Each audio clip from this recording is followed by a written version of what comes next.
students, welcome back to one more session of bacterial nutrition and metabolism.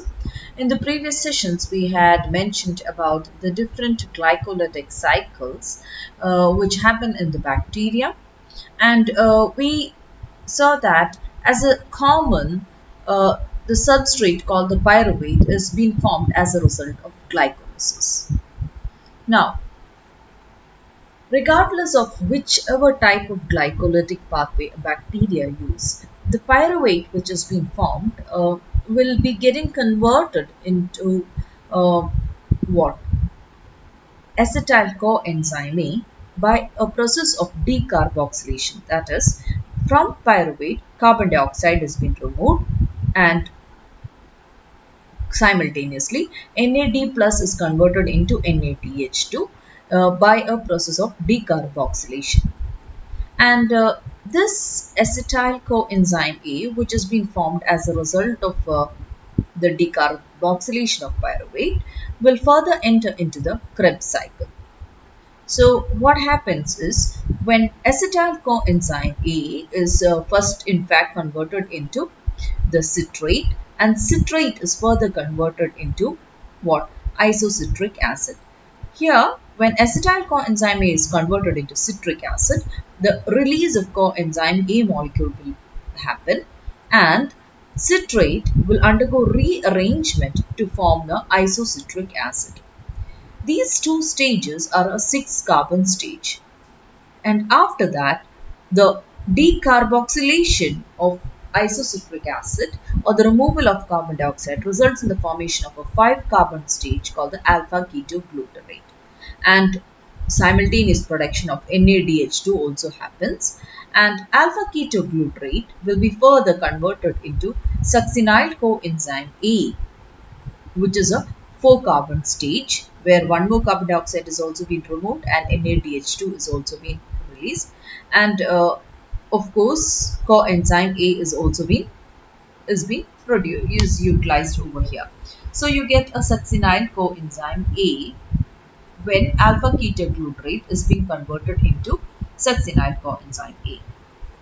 Later on, succinyl coenzyme A is converted into succinic acid or succine after releasing coenzyme A, and the production of ATP does happen. Succinate is again converted into fumarate, which is also a 4-carbon stage, and the fumarate gets hydrated or it reacts with water to form another compound called the malate. The malate is again dehydrogenated, resulting in the formation of oxaloacetate. And oxaloacetate, what does it do? Here, oxaloacetate can also be converted later on, resulting in the formation of what? Citric acid. Now, the conversion of oxaloacetate to citrate is happening with the help of by combining it with the acetyl coenzyme A here. And so the cycle of the TCA cycle or the Krebs cycle continues like this, where the 6-carbon stage carbon is being converted into a post-5 stage as well as a 4 stage, and the liberation of 2 carbon dioxide molecules in fact happens during the Krebs cycle. And as a result, you can see that ATP molecules are being formed, and at the same time NADH2 and FADH2 are also being formed, and these molecules are called the NADH2 and the FADH2 further enters into the electron transport chain to generate more energy. So let's move on to this stage of Krebs cycle is mainly common for both the bacteria as well as the eukaryotes. And we can see that many of the precursors of the Krebs cycle can be used for the production of various metabolites within our body, and as well as in the case of prokaryotes also. But ultimately, when each pyruvate molecule is entering into the Krebs cycle, it is getting converted into a 4-carbon stage finally, and with the simultaneous production of NADH2 and NADH and FADH2 molecules. Now, For the complete release of energy from these NADH as well as FADH2, the electrons which have been associated with them should move through an electron transport chain and ultimately reach to a terminal electron acceptor. And so this process of transferring these electrons which have been associated with NADH and FADH2 uh, usually happens through the electron transport chain. And this process is needed for the generation of more ATP by the process of oxidative phosphorylation. Now, if you go to consider the eukaryotes, this transport of electrons from NADH and FADH2 to the terminal electron acceptor mainly happens within the mitochondrial membrane, the inner mitochondrial membrane. But since mitochondria is not being present in the case of prokaryotic cells, this mainly happens in the inner part of the cell membrane of the prokaryotic cells. And the energy of these electrons is harvested to generate an electrochemical gradient across the membrane, and that is mainly being used to make ATP by a process of oxidative phosphorylation. So when a bacteria takes in a glucose molecule, it will break down this glucose by the process of glycolysis. It has different pathways of glycolysis and convert it into pyruvate. This pyruvate enters into the Krebs cycle, and during the process of Krebs cycle, lots of NADH as well as FADH2 molecules are being formed, and associated with these electrons there are some amount of energy. So these electrons are being finally transferred to what? A terminal electron acceptor. If it is aerobically respiring bacteria, it will be oxygen. The terminal electron acceptor will be oxygen. And if it is an anaerobic bacteria, it will be any other inorganic molecules which will be taking these electrons. And when they take this when the oxygen or the terminal electron acceptor takes these electrons, simultaneously the generation of ATP by a process of oxidative phosphorylation also does happen. So, what is the electron transport system? It is the last component involved in the process of cellular respiration, and you can see that various membrane associated protein complexes and mobile accessory electron carriers are being involved in this. And these carriers, what do? They will pass the electrons along the electron transport system because of their redox potential.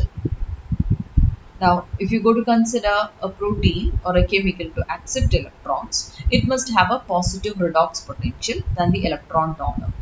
And those electron carriers with more electronegative potential will to those with the so the electrons will move from more electronegative redox potential to those which are having more positive redox potential. And you can see that various proteins are there, like cytochromes, flavor proteins, ions, alpha proteins, and quinones. These are the ones which serve as carriers in the electron transport chain. So just note that from one protein to the other, the electrons are getting what? Are being transferred one over the other. And let's just see what happens during this. So these are the electronegative, the electron towers which are being shown over here. That is carbon dioxide. The electronegativity is being shown over here.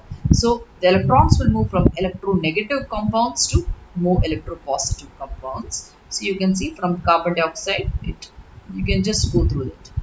Now, in the case of the electron transport chain of eukaryotes, as I told you, it mainly happens in the mitochondria. And the proteins mainly being involved in it can be divided into four different classes. Class 1, like complex 1, complex 2, complex 3, complex 4. And you can see that when these electrons are passing from NADH, it is going to first FMN, and from FMN it is going to what happens? It is going to the second complex over here, and From the second complex, it is going towards ubiquinone called Q, or the coenzyme Q. And from coenzyme Q, it goes to the cytochrome based complex, which is consists of cytochrome B and C1 and all that, BHBLC C1, and then it goes through cytochrome C, and finally it goes to cytochrome 4, and the complex 4, which consists of cytochrome A, A3, and ultimately these electrons are being given onto what? They are given to oxygen, and it is getting converted into water. So this is what happens in the case of the mitochondrial electron transport chain.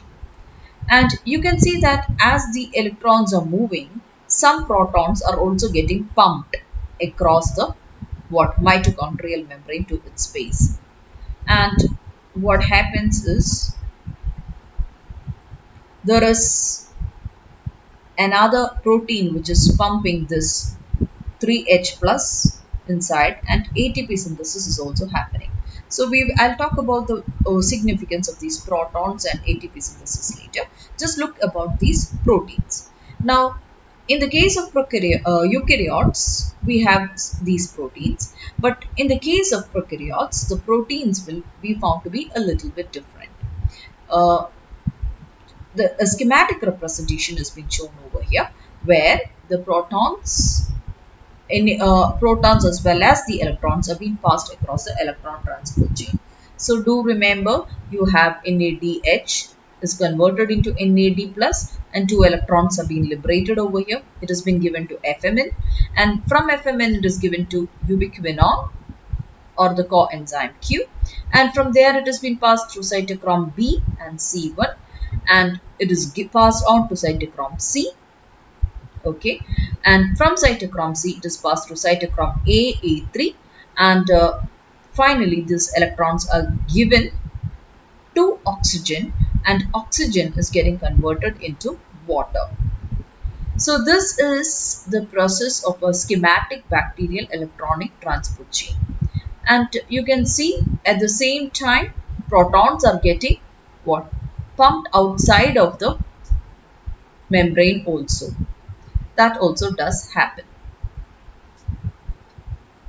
So if you go to consider the bacterial electron transport chain, you can see that bacterial electron transport chain is different from the mitochondrial electron transport chain, because what happens, it mainly happens within the plasma membrane. And in the case of gram-negative bacteria, they have electron transport carriers in the periplasmic space as well as in the outer membrane also. Because we know gram-negative bacteria has an outer membrane. So both in the periplasmic space and in the outer membrane, you can see the electron transport chain carriers.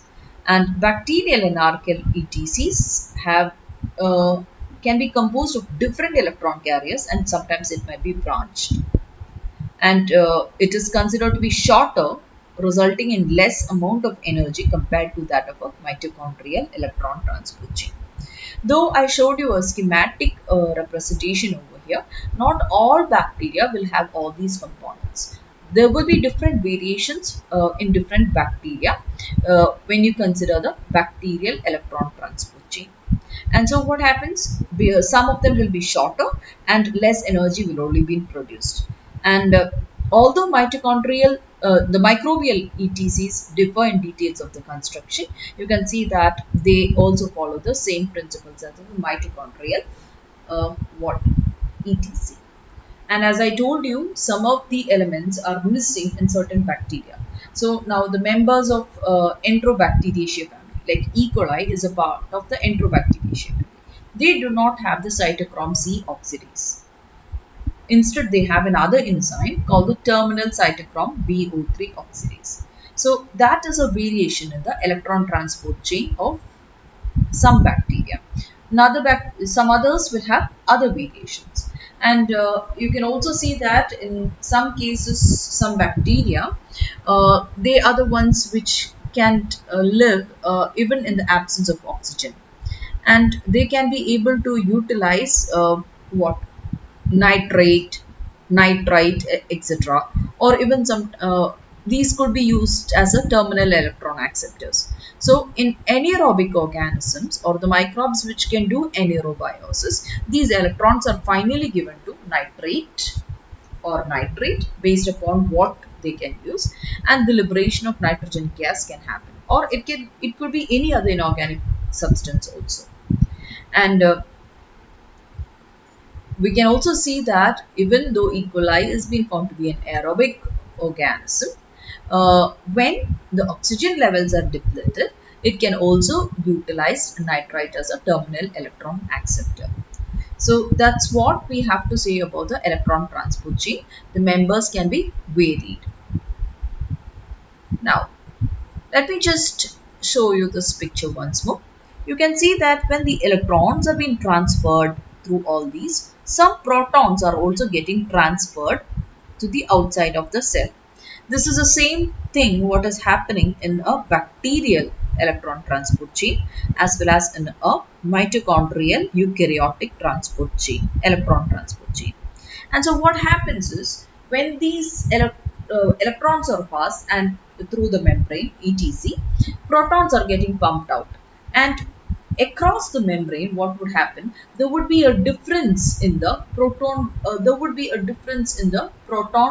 gradient, or there would be a proton gradient across the membrane. That is a change in the proton concentration across the membrane.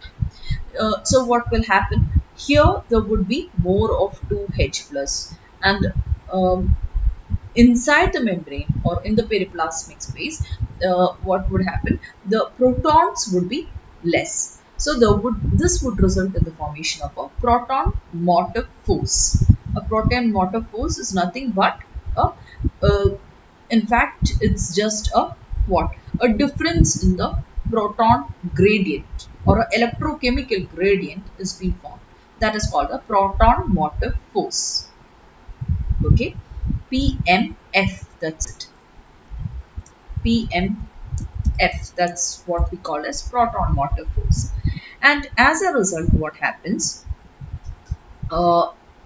some of the protons will try to diffuse across the membrane in the prokaryotic cell and enter into the inner membrane, as in the case of mitochondria. And this flow of hydrogen ions is called chemiosmosis, and that mainly happens through with the help of an enzyme called the ATP synthase. Now you can just just look at this picture. This protons, because there is a differential proton gradient on either side of the membrane, there would be a different gradient, that is called the PMF. And so what happens, some of the protons tries to enter into the inner membrane with the help of an enzyme called ATP synthase. And this movement of these protons into the inner gradient is called the chemiosmosis. So as you should remember, when the electrons are moving through the ETC also, the process of ATP synthesis will also happen. That is, when the protons are being moved, the ADP plus inorganic phosphate interact, combines together, and it generates ATP, because the protons are moving through another enzyme called the ATP synthase, which does the function of ATP synthesis also. So you can see from the outside of the cytoplasmic membrane, the protons will enter in, and the enzyme ATP synthase, this is the ATP synthase enzyme which has been depicted over here, and ATP synthase will carry out the production of ATP also. So that is how we say that when the electrons associated with NADH and NADH as well as the FADH FADH2, they have been passed through the electron transport chain, some amount of ATP is also being formed. So this is the entire process of ATP synthesis or energy generation which happens within the bacteria. And do remember that when you take when the bacteria takes what, a energy source, okay, or let it be a glucose molecule, when it takes it, what happens, that has been broken down, and as a result of that, carbon dioxide has been formed at different stages, and at the same time, electrons have been liberated, and these electrons pass through electron transport chain, and that time a PMF or a proton motor force has been created, and oxidative phosphorylation happens, resulting in the formation of ATP. So the process at which this process, okay, just have a look at it. This process which happens over here, that is referred to as the oxidative phosphorylation. So when a bacteria takes in glucose, it utilizes it and breaks it down to pyruvate by glycolysis. Then it enters into the Krebs cycle. From the Krebs cycle, carbon dioxide is liberated. At the same time, NADH and FADH2 is being liberated. And this NADH and FADH2 will further pass through the electron transport chain, and the final liberation of ATP is also been happening. If the organism is an aerobic organism, the terminal electron acceptor will be a what? Oxygen molecule if it is an aerobic respiration, and if it is an anaerobic respiration, it could be sulfate, nitrate, carbon dioxide, fumarate, etc. Different molecules could be the terminal electron acceptors, as in the case of anaerobic respiration, which is being carried out by bacteria.